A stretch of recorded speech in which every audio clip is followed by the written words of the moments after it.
معروف لکھاری اور تجزیہ کار وسعت اللہ خان نے کہا ہے کہ اسرائیلی جارحیت کی وجہ سے مشرق وسطی میں شروع ہونے والی جنگ کی تپش بالآخر پاکستان کی 900 کلومیٹر طویل ایرانی سرحد تک آن پہنچی۔ ایسے میں وزیر دفاع خواجہ محمد آصف نے بالکل درست فرمایا ہے کہ اگر مسلم دنیا متحد نہ ہوئی اور اپنے اپنے ایجنڈے کے تحت اپنے اپنے مفادات کا تحفظ کرتی رہی تو پھر باری باری سب کی باری آئے گی۔ بی بی سی اردو کے لیے اپنے تازہ سیاسی تجزیے میں وسعت اللہ خان کہتے ہیں کہ خواجہ آصف کے بقول زیادہ تر مسلم ممالک فوجی اعتبار سے کمزور ہیں، لہٰذا ضروری ہے کہ او آئی سی کا اجلاس بلا کر مسلم ممالک ایسی حکمت عملی بنائیں جس سے اسرائیل کا مقابلہ کیا جا سکے۔ لیکن سب سے زیادہ افسوس کی بات یہ ہے کہ فلسطین کے المیے پر غیر مسلم ممالک کے ضمیر جاگ رہے ہیں مگر مسلمان ممالک اور ان کے حکمرانوں کے نہیں۔ وسعت اللہ خان کے بقول جب انڈیا نے پاکستان پر حملہ کیا تو ہم نے 5 گنا بڑے دشمن کو مٹی میں رول دیا، لیکن ایران کی ایٹمی تنصیبات کو نشانہ بنانے میں اسرائیل اکیلا نہیں، اسے ہر طرح کا کور فراہم کیا گیا۔ وہ بتاتے ہیں کہ گاندھی جی سے ایک مرتبہ ایک مغربی صحافی نے پوچھا، مغربی تہذیب کے بارے میں آپ کا کیا خیال ہے؟ گاندھی جی نے کہا، یہ ایک دلچسپ خیال ہے، اسی لیے اگر یہ کہا جائے تو بے جا نہ ہوگا کہ عالم اسلام، عرب لیگ، او آئی سی دل کے بہلانے کو غالب یہ خیال اچھا ہے۔ ان کا کہنا ہے کہ ہمارے ملنگ طبیعت خواجہ آصف کسی اور محکمے کے وزیر ہوتے تو ہم کبھی بھی ان کی گوناگوں وزارتی مصروفیات کے سبب ان سے عالم اسلام کو لیڈ کرنے کی درخواست نہ کرتے، مگر عالم اسلام کی خوش قسمتی کہ ان دنوں وہ اعزازی وزیر دفاع ہونے کے سبب ٹوٹل ویلے ہیں۔ اعزازی وزیر دفاع، جی ہاں، پاکستان میں وزیر دفاع کی عزت چوکھی اور میز صاف ہے۔ سویلین دور میں وزارت کی عملی ذمہ داری سیکرٹری دفاع اور چیف آف آرمی اسٹاف کے کاندھوں پر ہوتا ہے۔ سابق وزرائے دفاع پرویز خٹک، خرم دستگیر خان، میر ہزار خان بجرانی، نوید قمر، احمد مختار، سلیم عباس جیلانی، راؤ سکندر اقبال، آفتاب شعبان میرانی، غوث علی شاہ، محمود ہارون، علی احمد تالپور وغیرہ کے ناموں سے آپ لوگوں کی تشفی ہو جائے گی، یا اور پیچھے جاؤں اور کچھ اور نام بھی لوں۔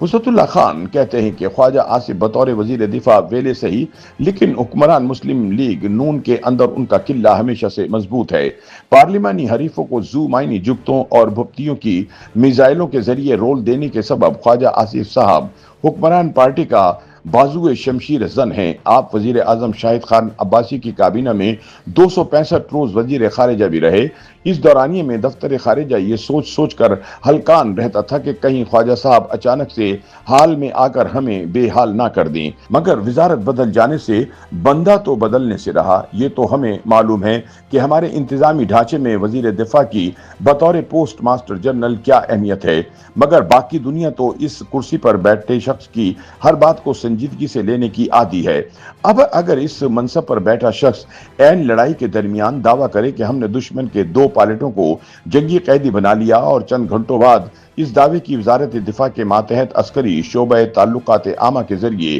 باضابطہ تردید بھی ہو جائے تو بتائیے دنیا کس کی مانے۔ اسی پاکستان انڈیا مٹبھیڑ کے دوران خواجہ آصف ایک غیر ملکی صحافن یلدا حکیم پر اپنی دھاک بٹھانے کے لیے کہیں عالم جذب میں کہہ بیٹھے کہ ہاں یہ بات درست ہے کہ ہم نے 30 برس تک دہشت گردی کی حمایت اور مدد کی، مگر ہم مغربی ممالک کا ڈرٹی ورک کر رہے تھے۔ خواجہ صاحب کے اس انکشاف کا دفتر خارجہ کو نوٹس لینا پڑ گیا اور ان خواجگی فرمودات کو ریاستی پالیسی کی بجائے وزارت دفاع کے ذاتی خیالات کا لفافہ پہنانا پڑا۔ مگر خواجہ صاحب کی گرج چمک آج بھی ماشاءاللہ ویسی کی ہے۔ شاید خواجہ صاحب کو یاد ہو کہ چند برس پہلے 32 اسلامی ممالک پر مشتمل سپاہ کا ایک اتحاد قائم ہوا تھا جس کا ہیڈ کوارٹر سعودی عرب میں تھا، اور اس کے پہلے سپہ سالار جنرل ریٹائرڈ راحیل شریف نامزد ہوئے تھے۔ وسعت اللہ خان کہتے ہیں کہ اگر یہ کنفرم ہے کہ یہ عسکری اتحاد اب تک قائم ہے تو سب سے پہلے خواجہ صاحب کو جنرل راحیل سے رابطہ کر کے پوچھنا چاہیے کہ آپ عالم اسلام کی اس عظیم الشان سپاہ کو اسرائیل اور اس کے پشت پناہوں کے مقابلے میں کب تیار کرنے کی پوزیشن میں ہیں۔ لیکن بہتر ہوگا کہ جب جنرل راحیل شریف چھٹیوں پر پاکستان اپنے گھر آئیں تب یہ حساس گفتگو کر لی جائے۔ خواجہ صاحب کی اس تجویز سے بھلا کس کو اختلاف ہو سکتا ہے کہ جو مسلمان ممالک اسرائیل سے سفارتی تعلقات میں ہیں کم از کم وہی بطور احتجاج اسرائیل میں قائم سفارت خانوں کو فی الحال تالا لگا دیں۔ ان ممالک میں بحرین اور متحدہ عرب امارات بھی شامل ہیں، مگر مشکل یہ ہے کہ بحرین اور امارات میں لاکھوں پاکستانی کارکن کام کر رہے ہیں۔